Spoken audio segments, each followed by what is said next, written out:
Hello, welcome to the garden at the Rainbow Connection Farm Sanctuary. We actually have 3 gardens. This is our main one, and then we have 2 others that are kind of chaos gardens. When we bought the farm, we knew we wanted a space to grow vegetables for us, but now that we have 20 plus animals, we also need to supplement food for them too. So this is one of the 3 gardens we're doing that in. And I thought today we'd share the story of how this became our garden. It started off where this whole area was a pretty little landscaped place. And we knew that because the sun rises and sets right over it, it had extremely beautiful sun. So we ripped up everything, which entailed using vehicles and pulling out well-rooted established plants that we did not need. And it was a lot of fun. And then over the winter, we laid down cardboard over the whole area and began piling on straw and horse manure and compost and just building up the soil that was in this area. As with everything on the farm, because most of our money goes to feeding and taking care of the animals, we had to use what we could find to build out this garden and tried to put as little money as we had into it. So I'm going to show you how we did that. Let's start with fencing it in, because aside from our cats, we wanted to make sure that the animals on our farm did not enjoy the garden area. We have rooting pigs, we have digging dogs, and so we first had to put up a fence. Some of this fence we got from other fences that we had scrapped together. We used the existing horse fence post, and then we added some things like these altar rails. These are from a church that weren't being used, so we used those. They're made out of really hard wood, good solid wood. So we water sealed them, and we're using those along with some old twin bedposts that we found to create a pretty stable fence to keep these guys out and all of our food safe. This is a scarecrow my beautiful wife made for me for my birthday. That's all I asked for, is a crazy looking scarecrow. She did it in orange because we're trying to keep the hawks away. The crows are our friends. We feed them, but we do want to keep hawks, and it does pretty much keep lots of things out of the garden, especially when she blows. She's got 3 doll heads, if you can see up at the top. Um, and then we were able to source some bags and these on sale early on. So we did a few raised beds. The railroad ties or fence posts were here, so we repurposed those. And let's take a tour. We have got herbs and some peppers. The dogs are going to take time to bark now. We've got herbs and some peppers growing along here. This whole edge, all of this are potatoes. We're doing the roost out method, where you just throw them under the straw, and you can see right here they're growing and happy. We're getting ready to plant more marigolds and beans this morning because we do have potato bugs. This horrible little thing is a potato bug. So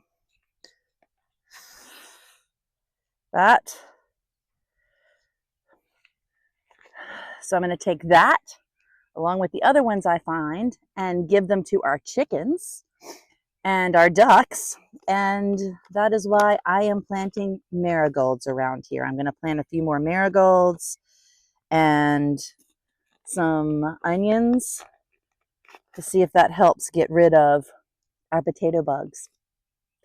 We are trying very hard not to use any pesticides. In fact, we're not going to. So either the potato bugs win or companion planting wins. We'll see. We also have these rows that we're using. We're experimenting a little bit with this. Like I said, this is our first garden, so it's an experiment. We have bean plants and turnips and beets. Turnips and beets, we haven't really eaten a lot of those. It's not a staple, but we are turning it into a staple and learning. Plus, they are really good root vegetables for our chickens and pigs. Over here, we have our first planting of corn. These have already been nibbled on by the horses, but they're growing back fine. We have corn and onions. This is our melon area. These are just planted. We also have some bean plants in here. We need lots of beans, corn, and fruit. So that's kind of what we focused on. So this whole area, as you can see, some melons have started. This whole area will be melons.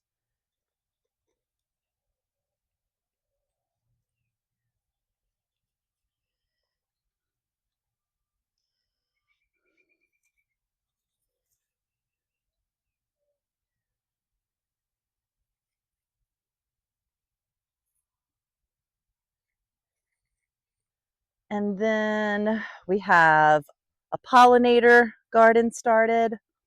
This is our pollinator garden. It's in the middle, sort of, about 2/3. And we already have marigolds and coneflowers growing.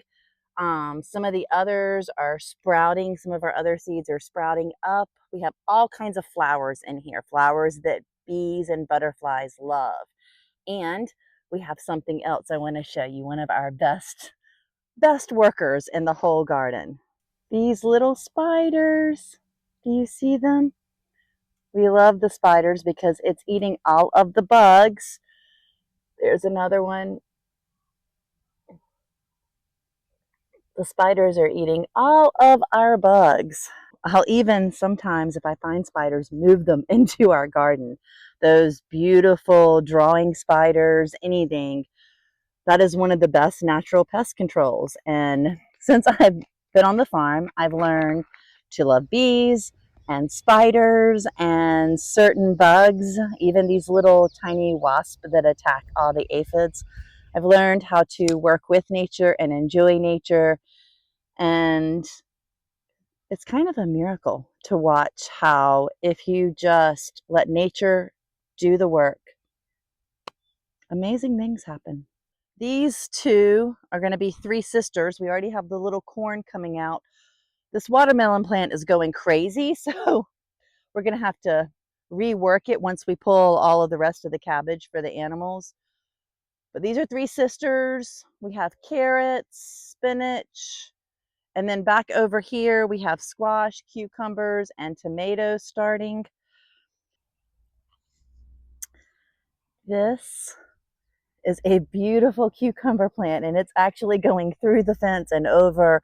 This is where some of our composting is. Everything we clean out of the stalls and the chicken coop and the pigs kind of goes here, back here, and we turn it and it's able to dry out. We've used most of it, so this is the new pile that'll be for a couple of months from now. And we're just adding to that because we've used everything we can in the garden. And then this beautiful cucumber plant and this beautiful marigold, which is keeping it healthy, is growing like crazy. Behind it, you'll see a zucchini plant. We forgot what we planted there. And so luckily, as it started to bloom, we saw the zucchini. So that's a zucchini plant. When we first came over here and planted these beds, it was right at the beginning, and we're like, we're just going to put some seeds in and see what happens. That was before we had come up with a plan, but it really is a beautiful area over here. I love it. We had a big box with seeds, and the seeds kind of fell to the bottom. They were in plastic bags. It was a pain to go through to figure out what to do. And then I saw this somewhere. I don't even remember where, Facebook, TikTok, somewhere. Someone had a notebook, and I am an organizing junkie, so I was like, that makes sense. So it has the little sleeve pockets, like the photo pockets, and then each one has the seeds in it. I'm able to organize it. I'm able to move the ones in the back that I'm not going to use till the winter or the late fall. And then I kind of can move the ones to the front, like I am going to plant some more beans near the potatoes. I can move the ones I'm going to plant to the front and have them all organized by melons and peppers and stuff. Also, I can put the seeds back in here. And then if seeds fall out, I know what they are because they're just in the bottom of the pocket. I keep my Sharpie and all of my marker stuff in here too. Extra seeds that I am ready to toss into our chaos garden. When we use seeds and we don't want to plant anymore in the garden here, we just toss them into the chaos garden. So these are the ones that are going to go in the chaos garden today. So this area between this fence and that one was not really used. There's a ditch over here. It's very wet at times around the ditch, and we don't really use it. So we decided to create one of two chaos gardens. Chaos gardens are just throwing extra seeds. We throw like scraps, like if we have tomato, apple seeds, any kind of scraps we have, we throw in here. We already have a few tiny little plants coming up, but basically we just toss it, leave it. We'll see at the end of the year what comes up. This is our first chaos garden. This is the sun garden because it gets sun all day. Back here we have what we're calling our roost out garden. Another chaos garden that gets dappled sunlight. It gets sun in the early morning. And then as you can see over here, this area, it gets sun, but it also has lots of trees. So this chaos garden gets dappled sun. This one gets full sun. It's just an experiment. It's extra seeds, extra stuff we have, and we'll see what happens at the end of the year. This is leave it and forget it. The other one is a lot of work. We do have some weeding, even though we have weed barriers. We're fighting pests. We're trying to figure out companion planting and the best methods so that by next year, we will have it hopefully down pat, or at least a little stronger. So here I have random squash seeds. They're zucchini and winter squash and summer squash. They're just random. This is crazy, but we're just going to see what happens. So basically, this is our garden. You can hang out with us this summer as we figure out what works and what doesn't. Enjoy some of the food, share it with our animals, and we will share that with you when we do. Thank you for supporting the Rainbow Connection Farm. This is a dream for us. It is the way we are healing from all of the stuff that comes with life, and the way that we are healing alongside some amazing animals that make RCF their home and heal us as we heal them. Like and subscribe and keep hanging out with us. Let's see what happens.